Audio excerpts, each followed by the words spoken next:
Bonjour et bienvenue dans cet audio concernant le voyage et ce que l'on peut apprendre en voyageant.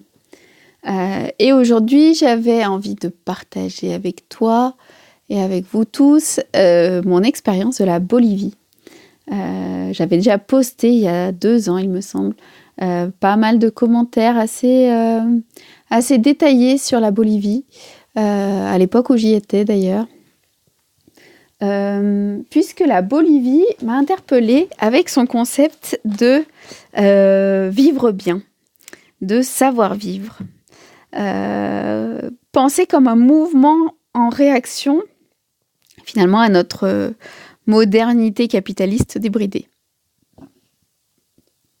Et donc, c'est un concept de El Vivir Bien. C'est un concept qui est détaillé, qui comprend pas mal de paramètres différents.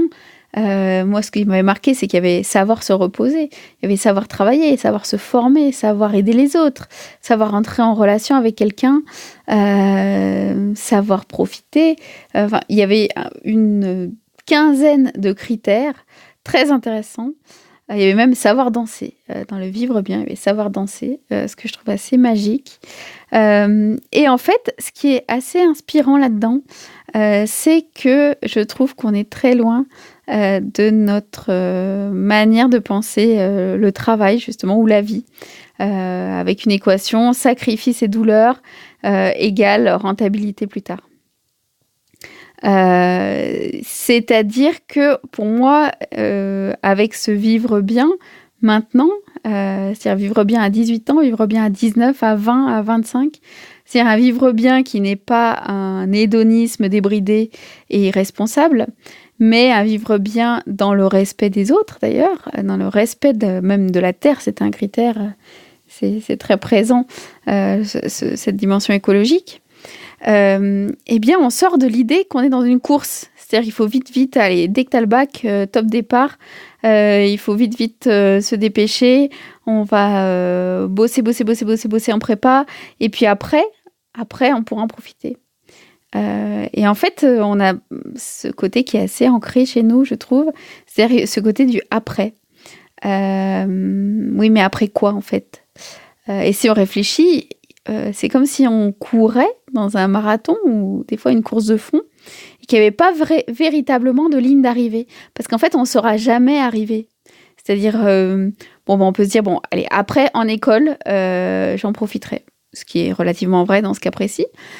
Mais ce qui est dommage, parce que peut-être qu'en école, il y avait plein d'autres choses à faire que uniquement profiter, justement pour commencer à construire sa carrière.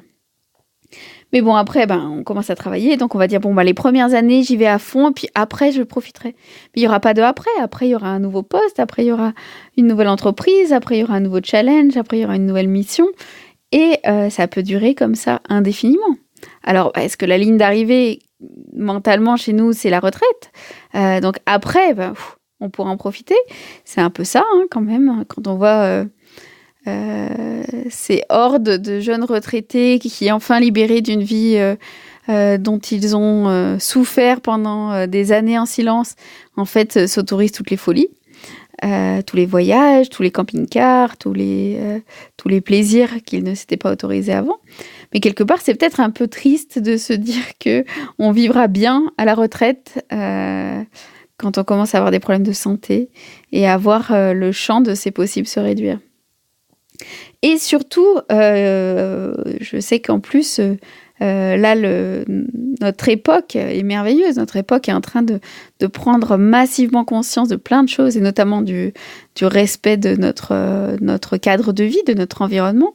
Et ça, je me réjouis vraiment du mouvement qui est en train d'arriver et qui est quand même porté par les jeunes qui arrivent. Là, c'est très, très bien.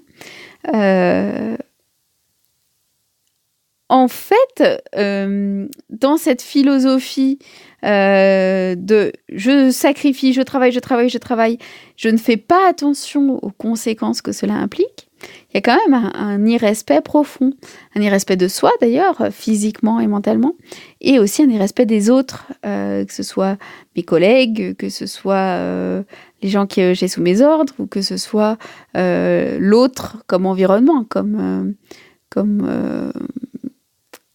tout ce qu'il y a autour et qui ne me concerne pas personnellement. Donc,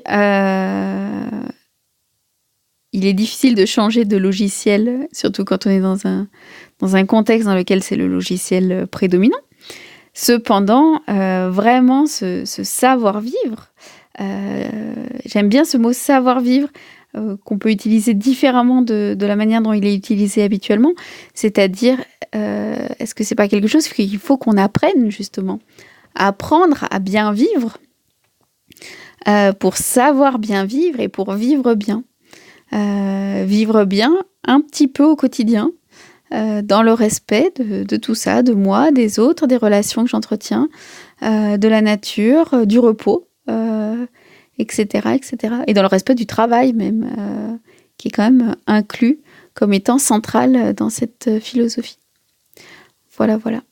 Donc la Bolivie, c'était un pays assez extrême, je dirais, qui est à la fois très séduisant.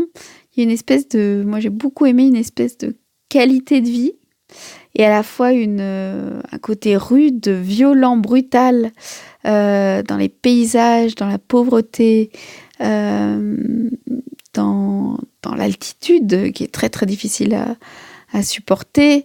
Bref, c'est un pays qui est extrême, et dont je garde vraiment le souvenir vraiment d'une douceur de vivre, d'une fluidité, d'un plaisir, couplé à quand même de grosses difficultés sociales, faut quand même pas nier ça. Voilà. Et donc, ce fut un séjour très inspirant. Je crois que j'ai dû rester au moins 2 mois ou un peu plus. Et j'essaye d'intégrer au quotidien ce vivre bien dans ma manière de travailler française, et ma manière de travailler qui a été fortement formatée par la prépa, par l'école de commerce, etc., etc. Voilà. À bientôt, passe une bonne journée, et à la prochaine vidéo.